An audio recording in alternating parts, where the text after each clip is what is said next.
All right, good afternoon, and welcome to Breaking the Bottleneck: How to Empower Teams and Streamline Decision Making Without Spending Additional Money on IT.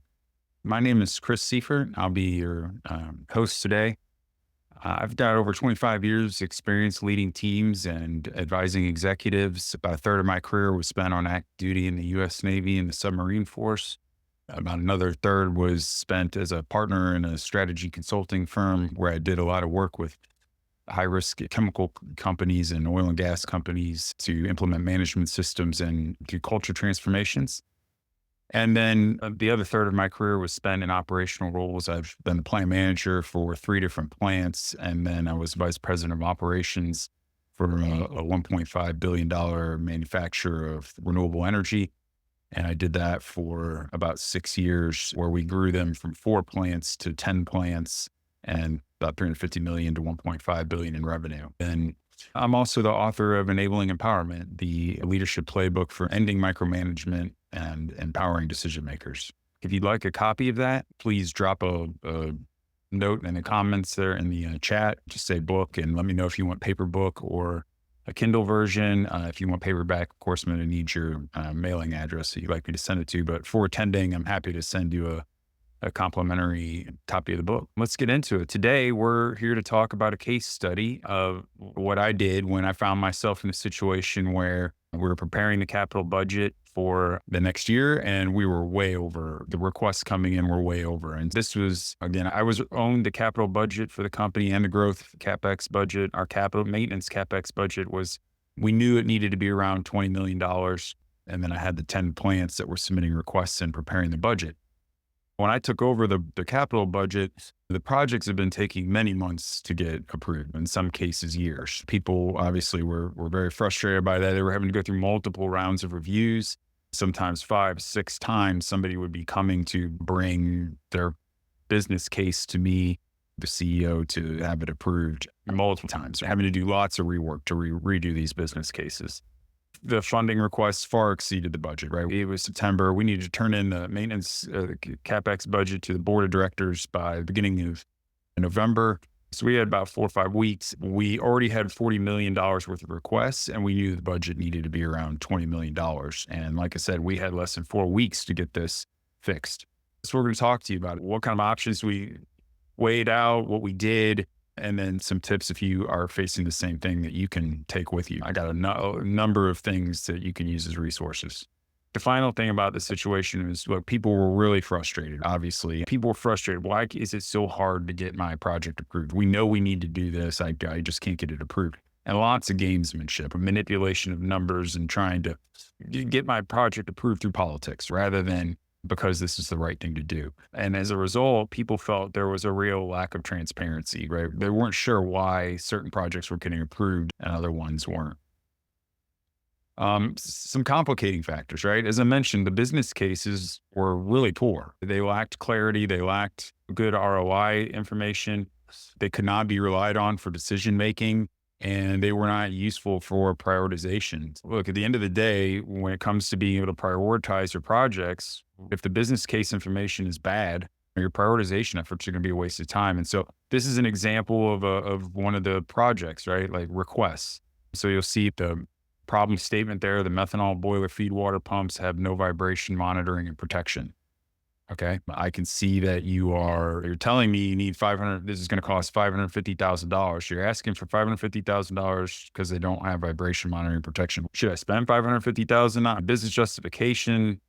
Says, hey, we don't have a way to detect premature failure, but I don't understand the risk here. Now, there is some information here, but I got to do a bunch of the math myself to figure out whether this is worth it or not. And the bottom line is the way this is presented is just not something that if you're coming to me asking me for $550,000, like this isn't something I want to give you $550,000 for. It's just not the way it's written and the way it's framed up. That was the situation, right? We're looking at all those business cases. So what do we do? Some people thought, hey, look, we need to bring in consultants and we need a whole new project management process, right? We got to redo the whole thing.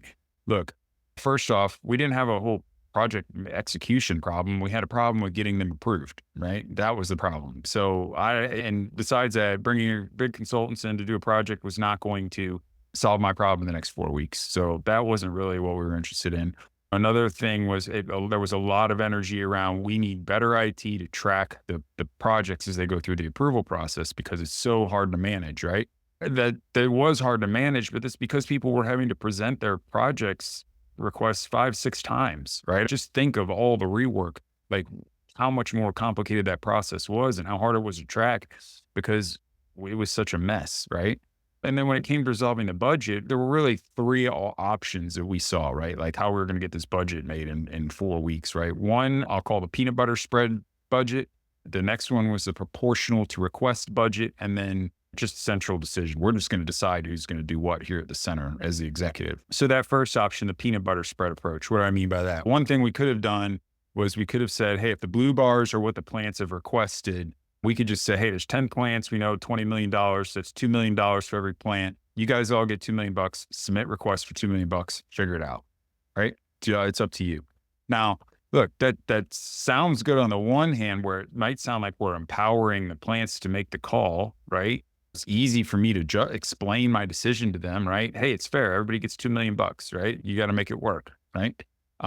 But let's be honest, we're not taking ROI into consideration, right? What if Plant 8's projects have an ROI of 100% and Plant 4's projects or Plant 3's projects have an ROI of 10%?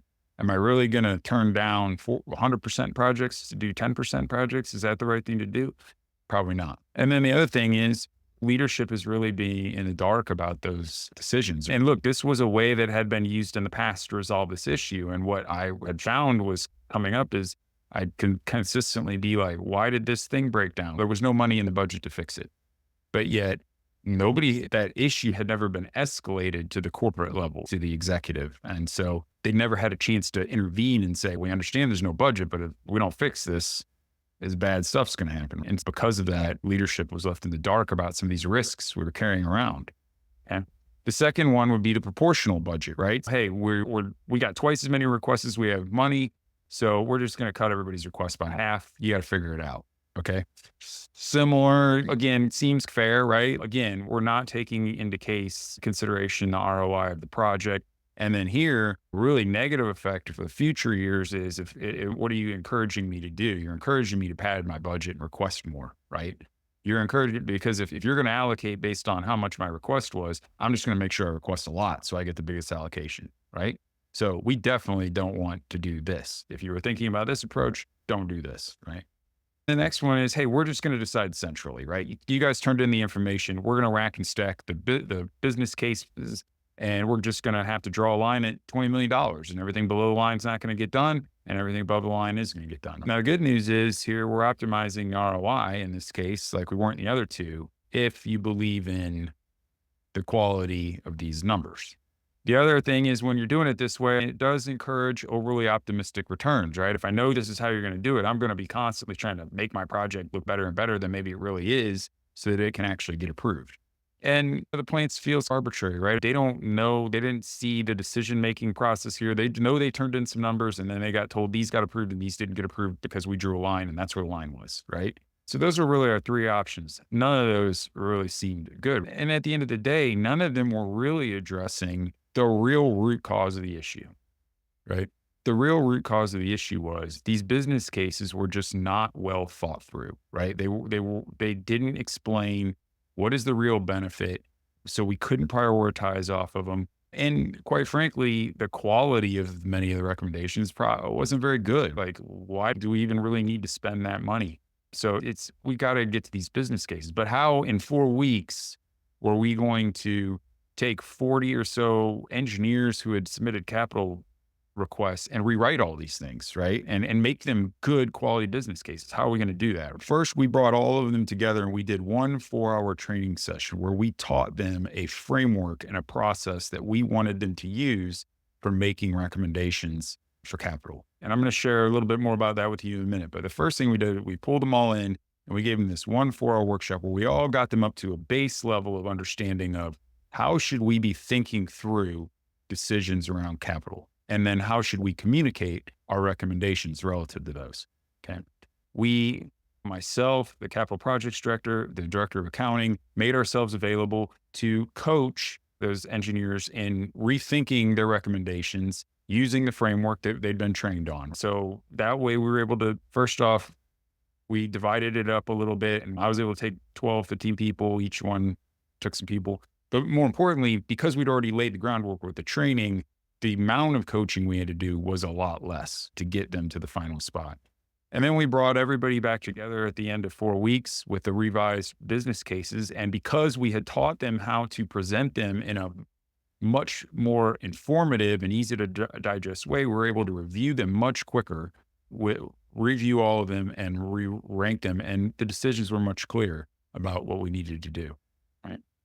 Just a little bit on the training that I mentioned. First off, what we brought them in and taught them was a common decision-making framework that we wanted them all to use as they thought through the problem or the opportunity that they were trying to capture. Right. We did that so that we're all thinking the same way or through our recommendations the same way and communicating. That's how we really get scale in the training and education on trying to help them get better at writing these business cases. This is what we trained them on, these steps. As you can hear here, there's 7 steps in this decision-making framework. These are some examples of the things you're doing in each of those steps. And then the other thing we taught them were the common decision traps, the mental biases and tricks that our minds can play on us that impede our decision-making. Okay. So how do you pronounce the capital of Kentucky? Do you pronounce it A, Louisville, or B, Louisville? Okay. So if you want, go ahead, put in the chat there what you think the answer is. I'll give you a second.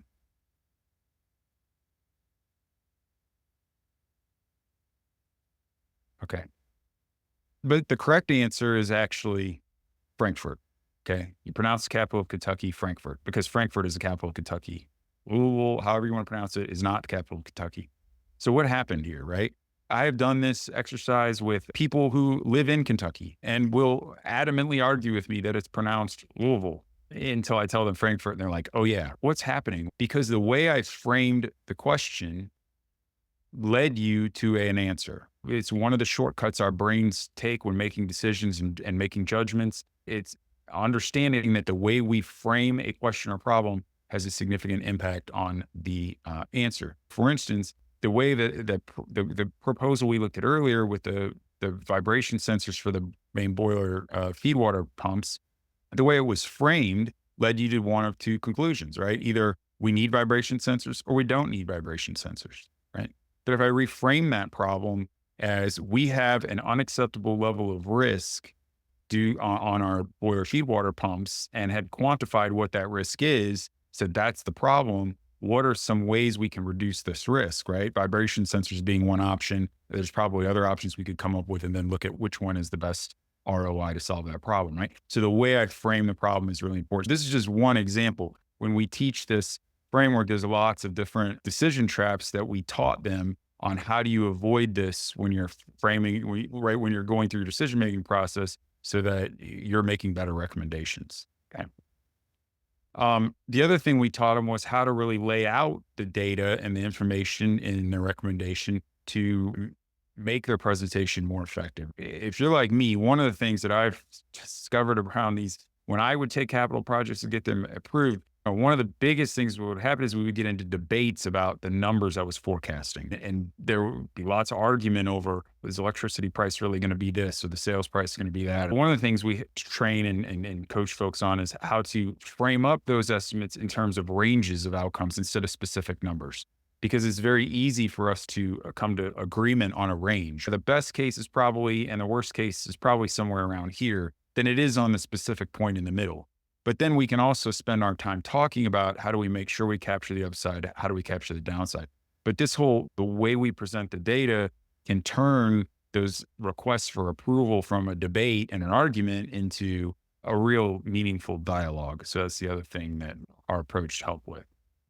What happened, right? We went through this 4-week journey. At the end of 4 weeks, without us saying no to a single project, the request dropped from more than $40 million to less than $20 million. I think it was around 17. We actually had some cushion for the year. And all that happened here was based on teaching people how to reframe the problem, how to brainstorm alternatives without avoiding biases and other things and avoid other decision traps, they were able to come up with other solutions that didn't require capital that solved the problem. And so just by getting them to think differently. The other thing was because they were now presenting the information in a much more clear way, we were getting projects approved on the first or second pass, right? The COO specifically, he said to me, Chris, what did you do with these folks? So this is so much more obvious to me. Well, yes, we need to do that. So that was very critical. Again, the reviews were dialogues. On the flip side, I had the COO say, Chris, what have you done with these people? Like these presentations of the returns are so much better. On the flip side, I had engineers and managers and directors saying to me, Chris, what did you do to the executives? These conversations are so much more, I used to be scared and hate these conversations. Now they're actually helping me, right? And again, it's the way the information is presented. So turn it into a dialogue, not a debate. And then finally, the plants had full ownership in the decision making. We didn't have to tell them no, right? We didn't make arbitrary cuts or budgets or whatever. We just worked a case until it became obvious which projects we should do and which ones we shouldn't do. Okay. So really, look, this is how we help at Enabling Empowerment help companies. Our basis for those decisions is not great. That's where we lean in and we help. So if you're thinking about, if you're sitting here today, you're in the same position saying, man, my whether you're over budget for next year, you're just saying, hey, our capital project approval process is a train wreck. Okay. I'm here to tell you that like you can fix the IT stuff, you can work on a workflow, but if you don't get the thinking down, then all the other stuff's just going to be a waste of money. So here's some services we offer to help, but more importantly, what I want to show you is a bunch of free resources that we have out there that are available to you. And if you go to our website, www.enablingempowerment.com, you will see all kinds of things on here, from surveys you can take to lists of upcoming training classes, on-demand recorded trainings, as well as blog articles. You can also, as I mentioned, the book that walks through the 7 steps of the DMF. It goes through all the decision traps. It gives you best practices for how to avoid the decision traps. In addition to the book and the blog, is on the skills and tools page, you'll find lots of templates, right? So this is that slide I showed that has the 7 steps of DMF and the decision traps on them. This is a financial model that you can use to model ROIs that we teach as part of one of the steps of decision-making framework, and we make available to people. If you want to use it, it's there for you. And then lots of tips on how do we frame problems? How do we write up these things, right? It's lots of resources available for you there. Okay. But look, if you're saying, hey, I don't know that, given that we have 4 weeks, we just need somebody to do this for us. We need somebody to help us figure this out. We offer a service where we can take you through the exact same thing I just described in the case study, right? Bring all the folks who develop your business cases together, give us 4 hours with them. We'll do the training. We'll select a number of key people you want from that group to get one-on-one coaching. We'll coach them through a few of their business cases so they can become your subject matter experts, if you will. And then we'll facilitate reconvening and working through those business cases and getting you back on track. Look, because we have this framework and this scalable training, we can do that. This isn't something that has to take hundreds of thousands of dollars in months, right? This is something we can get done in weeks. You guys can be making a whole lot more confident in the decisions that you're making, and your folks can feel like they have a lot more ownership and input into where the investments are going. So look, I hope that's been helpful for you today in hearing kind of the journey and the case study that we went through and how we help people. I will make sure you get a copy of this recording. If you've sent me a note, I'll get you a copy of the book, and look forward to continuing the conversation. All right. Thank you.